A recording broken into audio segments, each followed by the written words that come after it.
Hello dear students, आप सभी का एक बार फिर से स्वागत है हमारे यूट्यूब चैनल स्टडी डिवाइस में। तो आज के इस वीडियो में हम 11 मार्च 2024 को हिंदी मीडियम में हिंदी फर्स्ट लैंग्वेज का जो पेपर हुआ था उसका पेपर सॉल्यूशन देखने जा रहे हैं। तो मैं विभाग ए से शुरुआत करता हूं, जो कि गद्य विभाग था आपका। इसमें सबसे पहला क्वेश्चन आपको पूछा है कि निम्नलिखित प्रश्नों के उत्तर सही विकल्प चुनकर लिखिए। इसमें सबसे पहला सवाल है आपका, किसकी मूर्ति 2 फुट ऊंची थी? इसका आंसर आएगा नेताजी का। नेताजी की मूर्ति 2 फुट ऊंची थी। नेक्स्ट क्वेश्चन है आपका, पुत्रवधू किसे छोड़कर जाना नहीं चाहती थी? तो इसका आंसर आपका आएगा भगत। पुत्रवधू बाल गोविंद भगत को छोड़कर जाना नहीं चाहती थी। नेक्स्ट क्वेश्चन है आपका, यशपाल स्वाधीनता संग्राम की क्रांतिकारी धारा से जुड़ाव के कारण कहाँ गए थे? तो इसका आंसर आएगा आपका जेल। यशपाल स्वाधीनता संग्राम की क्रांतिकारी धारा से जुड़ाव के कारण जेल गए थे। नेक्स्ट क्वेश्चन है आपका, क्वेश्चन नंबर 4, राम वृक्ष बेनीपुरी का जन्म भारत के किस राज्य में हुआ था? तो इसका आंसर आपका आएगा बिहार। राम वृक्ष बेनीपुरी का जन्म बिहार राज्य में हुआ था। नेक्स्ट क्वेश्चन है आपका, लेखिका की बड़ी बहन का नाम क्या था? तो लेखिका की बड़ी बहन का नाम था सुशीला। तो इसका आंसर आ जाएगा आपका ए। नेक्स्ट क्वेश्चन है आपका कि रचनाकारों की रचना के साथ जोड़ी मिलाइए। यहाँ पे कुछ कवियों के नाम दिए हैं और आपको यहाँ पे उनके द्वारा रचित पाठ के नाम दिए हैं।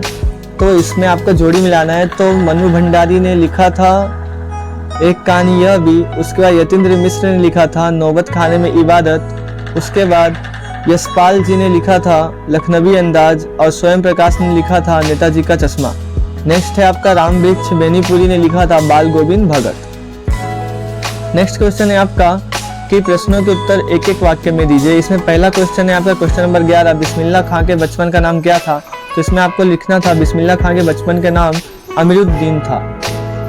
नेक्स्ट क्वेश्चन है आपका, क्वेश्चन नंबर 12, नवाब साहब ने खीरे के सिरे को किससे काटा? तो नवाब साहब ने खीरे के सिरे को करीना यानी चाकू से काटा।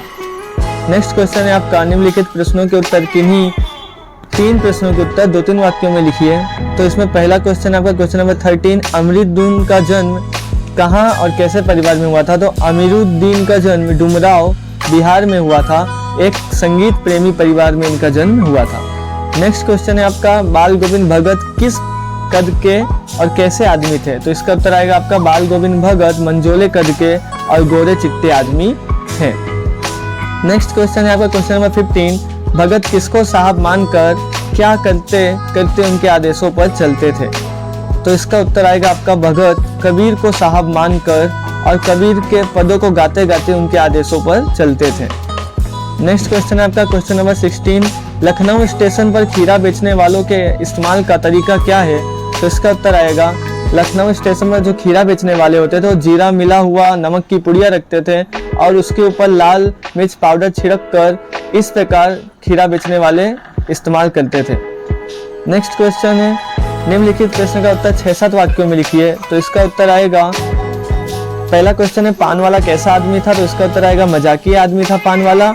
वह हालदार साहब के प्रश्न पूछने पर, जब हालदार साहब ने कैप्टन के बारे में प्रश्न पूछा तो उसने बोला, कैप्टन का मजाक उड़ाते हुए बोला कि वह लंगड़ा क्या सेनानी में जाएगा, वह लंगड़ा तो पागल है। उसके अथवा में भी आपको एक क्वेश्चन दिया है, क्वेश्चन नंबर 17, कि आग की खोज एक बहुत बड़ी खोज मानी जाती है, क्यों? आग की खोज एक बहुत बड़ी खोज मानी जाती है क्योंकि प्राचीन समय में खाना बनाने के लिए आग की खोज की गई थी और खाने में स्वाद बढ़ाने के लिए आग बहुत महत्वपूर्ण भूमिका निभाता है, इसलिए आग की खोज एक महत्वपूर्ण खोज मानी जाती है। नेक्स्ट क्वेश्चन है आपका, निम्नलिखित गद्यांश की ससंदर्भ व्याख्या कीजिए। तो इसमें 18वां क्वेश्चन नंबर आपको दिया कि मानव की जो योग्यता उससे आत्मविश्वास के साधनों का आविष्कार कराती है उसे हम संस्कृति कहें या असंस्कृति। तो इसके संदर्भ में आपको लिखना था कि यह गद्यांश क्षितिज पाठ पुस्तक भाग 2 में संकलित संस्कृति नामक पाठ में से लिया गया है, जिसके रचयिता भंडत आनंद कौशल्यायन थे। और इसके व्याख्या में आपको लिखना था कि मनुष्य जो भी आविष्कार मानव कल्याण के लिए करता है या मानव हित के लिए करता है वह संस्कृति कही जाएगी, और ऐसा आविष्कार जो मानव हित में ना हो और मानव कल्याण के लिए ना किया जाए उसे असंस्कृति कहते हैं। इसके अथवा में भी एक क्वेश्चन है, क्वेश्चन नंबर 18, जिसमें बोला है, फटा सु न बख्शे लुंगिया का क्या है, आज फटी है तो कल सिल जाएगी। यह गद्यांश आपके क्षितिज भाग 2 पाठ्य पुस्तक में संकलित नौबत खाने में इबादत नामक पाठ से ली गई है, जिसके लेखक यतीन्द्र मिश्र हैं। इसमें बाल गोविंद भगत अल्लाह से कहते हैं कि अल्लाह उन्हें फटा हुआ सुर ना बख्शे, भले ही उनकी लुंगियाँ फट गई है तो लुंगिया का क्या है, आज नहीं तो कल सिल जाएगी। ओके, सेक्शन ए पूरा हो जाता है। तो आई होप आपको सेक्शन ए समझ में आया होगा। नेक्स्ट है विभाग बी, जिसको पद्य विभाग कहते हैं। इसमें भी पहला क्वेश्चन है आपका, उत्तर को विकल्प चुनकर लिखना है, जिसमें क्वेश्चन नंबर 19 है, परशुराम के क्रोध का कारण क्या था? तो परशुराम के क्रोध का कारण था शिव धनुष का टूटना। नेक्स्ट क्वेश्चन है आपका, गोपियां राजनीति पढ़ने की बात किसके लिए कहती हैं? तो गोपियां राजनीति पढ़ने की बात कृष्ण के लिए कहती हैं। नेक्स्ट क्वेश्चन है आपका, पूर्व इनिपात किसके भीतर रहता है? तो पूर्व इनिपात जल के भीतर रहता है। नेक्स्ट क्वेश्चन है आपका, सूरदास जी ने अबला किसे कहा है? तो सूरदास जी ने गोपियों को अबला कहा है। नेक्स्ट क्वेश्चन है, भृगुसुत किसके लिए कहा गया है? तो भृगुसुत परशुराम जी के लिए कहा गया है।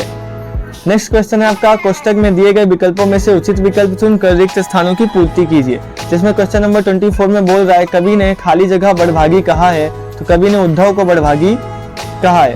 क्वेश्चन नंबर 25 में खाली जगह का जन्म राजापुर गांव में हुआ था, तुलसीदास का जन्म राजापुर गांव में हुआ था। क्वेश्चन नंबर 26, हे देव हमारे लिए तो सभी धनुष समान है, किसने कहा है? तो ये लखन जी ने कहा है। नेक्स्ट क्वेश्चन है, गुनगुना कर कौन अपनी बात कह देता है? तो मधु गुनगुना कर अपनी बात कह देता है। क्वेश्चन नंबर 28, कवि खाली जगह को गरजने को कहता है, तो कवि बादल को गरजने को कहता है। नेक्स्ट क्वेश्चन है आपका कि निम्नलिखित प्रश्नों के उत्तर एक एक वाक्य में लिखिए। इसमें क्वेश्चन नंबर 29 है कि विश्वामित्र के साथ जनकपुर कौन कौन गए थे? तो विश्वामित्र के साथ जनकपुर राम और लक्ष्मण गए थे। नेक्स्ट क्वेश्चन आपका क्वेश्चन नंबर 30, गोपियों ने हारिल की लकड़ी किसको कहा है? गोपियों ने कृष्ण को हारिल की लकड़ी कहा है। नेक्स्ट क्वेश्चन है, प्रश्नों के किन्हीं 3 प्रश्नों के उत्तर 2-3 वाक्यों में लिखना है। तो क्वेश्चन नंबर 31 बोल रहा है कि बच्चे की दंतुरित मुस्कान का कवि के मन पर क्या प्रभाव पड़ा? तो बच्चे की दंतुरित मुस्कान का कवि के मन पर बहुत ही अच्छा प्रभाव या बहुत ही गहरा प्रभाव पड़ा। कवि यह कहते हैं कि जिस तरह कीचड़ में कमल उगता है, उसी तरह मेरी झोपड़ी में भी कमल उगाया है।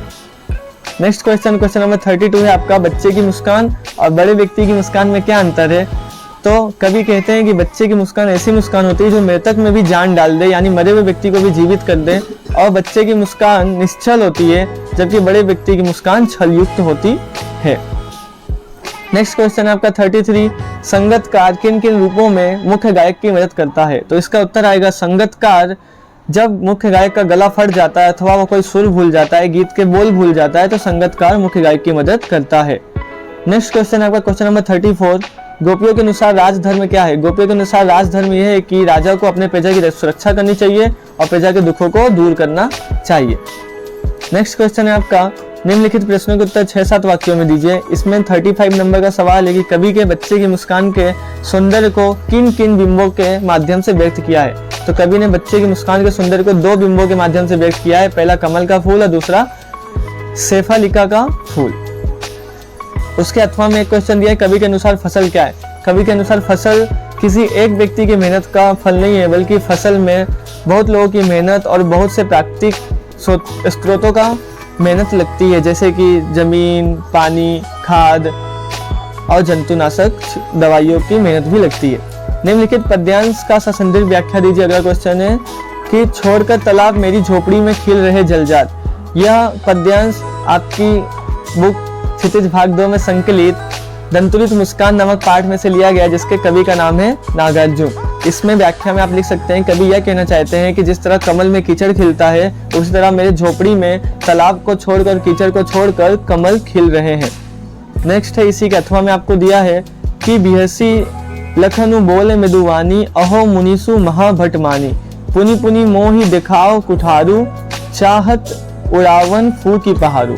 यह आपके पाठ्य पुस्तक क्षितिज भाग 2 में संकलित राम लक्ष्मण परशुराम संवाद में से ली गई है ये पंक्ति, जिसके रचयिता तुलसीदास जी हैं।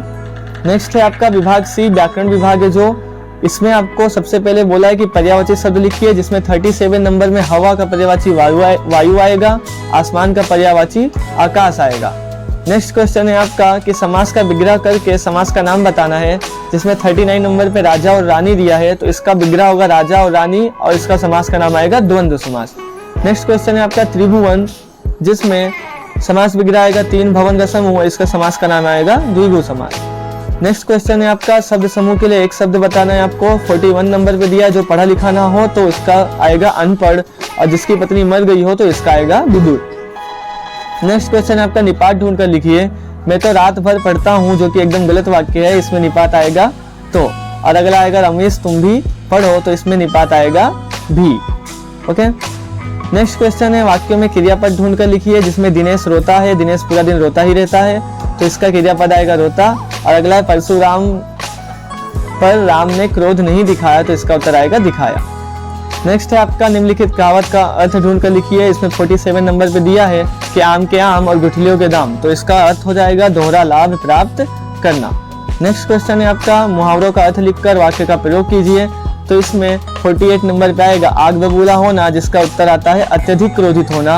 और आप इसका वाक्य प्रयोग इस तरीके से लिख सकते हैं कि होमवर्क ना करने पर शिक्षक मुझ पर आग बबूला हो गए। नेक्स्ट है 49 नंबर पे 9 2 11 होना, जिसका उत्तर है भाग जाना। और इसका आप वाक्य लिख सकते हैं कि चोर चोरी करके 9 2 11 हो गए। नेक्स्ट है विभाग डी, जिसको लेखन विभाग कहते हैं। इसमें 50 नंबर पे आए हैं सरस्वती विद्यालय बड़ौदा में रिक्त हिंदी शिक्षक पद हेतु आवेदन पत्र आपको लिखना है। आवेदन पत्र में हमेशा हम पहली लाइन लिखते हैं सेवा में, और फिर प्रधानाचार्य, दूसरा होता है सरस्वती हिंदी विद्यालय बड़ौदा, और तीसरे नंबर पे आपको तारीख या फिर सूरत ऐसा कुछ लिखना था। उसके बाद आपको अपनी योग्यता बतानी थी, अपना नाम बताना था, अपना पता बताना था और अपना अनुभव बताना था कि पढ़ाने का अनुभव आपका कितना है। नेक्स्ट है आपका गद्यांश को पढ़कर पूछे गए प्रश्नों का उत्तर दीजिए। तो पहला प्रश्न है दुलारी दंड कैसे लगाती थी, तो दुलारी दंड दनादन लगाती थी। नेक्स्ट क्वेश्चन है शरीर से टपक कर गिरी बूंदों से भूमि पर क्या बन गया, तो शरीर से टपक कर गिरी बूंदों से भूमि पर पसीने का पुतला बन गया। नेक्स्ट क्वेश्चन है आपका कि कसरत समाप्त करके उसने कैसे अंगूठे से पूछा, तो कसरत समाप्त करके उसने चरखाने के अंगूठे से पूछा। ये आपको यहाँ पे एक गद्यांश दिया है, जिसमें से ढूंढकर इस प्रश्नों के उत्तर आपको देने थे। अभी इसका नेक्स्ट क्वेश्चन है आपका क्वेश्चन नंबर 54 कि उपरयुक्त गद्यांश का शीर्षक लिखिए। इसका मतलब ये गद्यांश को आपको पढ़ना था और जो भी इसमें से आपको टाइटल समझ में आ रहा है वो लिखना था। मुझे तो ये पढ़ने के बाद समझ में आ रहा है टाइटल की दुलारी, ये दुलारी के जीवन चरित्र के ऊपर दिया है, तो इसका शीर्षक हमने दुलारी लिख दिया है। नेक्स्ट क्वेश्चन है क्वेश्चन नंबर 55। इसमें आपको बोल रहा है किसी एक विषय पर लगभग 250 शब्दों में निबंध लिखना है, जिसमें पहला है मेरा प्रिय खेल, दूसरा वैश्विक युद्ध का प्रभाव, तीसरा प्रदूषण एक विकट समस्या, चौथा विज्ञान वरदान या अभिशाप, जिसमें से प्रदूषण बहुत ही इजी था जो आप लोग लिख सकते थे। अभी पूरे पेपर के सॉल्यूशन में यदि कोई भी क्वेश्चन ऐसा जो आपको समझ नहीं आया हो तो आप वीडियो में कमेंट कर सकते हैं, और अगर आपको इसके लिखे हुए आंसर चाहिए बड़े बड़े प्रश्नों के उत्तर के तो आप कमेंट कर सकते हैं, मैं पार्ट 2 में दे दूंगा। अभी एक सबसे ज़रूरी बात कि मेरे YouTube चैनल से जो भी जुड़े हैं या जो भी व्यक्ति मुझसे जो भी स्टूडेंट मुझसे जुड़े हैं उन सभी को मैंने कुछ IMP क्वेश्चन दिए थे, जो सभी IMP क्वेश्चन इस पेपर में आए हैं। तो अगर आपको ऐसे IMP क्वेश्चन चाहिए या कुछ भी आपको डाउट है तो आप इस वीडियो में कमेंट कर दीजिए, उसके ऊपर मैं वीडियो बना दूंगा और आपको सभी पेपर्स के सॉल्यूशन इस वीडियो में मिल जाएंगे या फिर हमारे चैनल में मिल जाएंगे। तो अगर आपको सभी पेपर्स के सॉल्यूशन चाहिए तो आप हमारे चैनल को सब्सक्राइब कर लीजिए, और आपको ये वीडियो अच्छी लगी हो तो वीडियो को लाइक कीजिए और अपने दोस्तों के साथ शेयर कीजिए।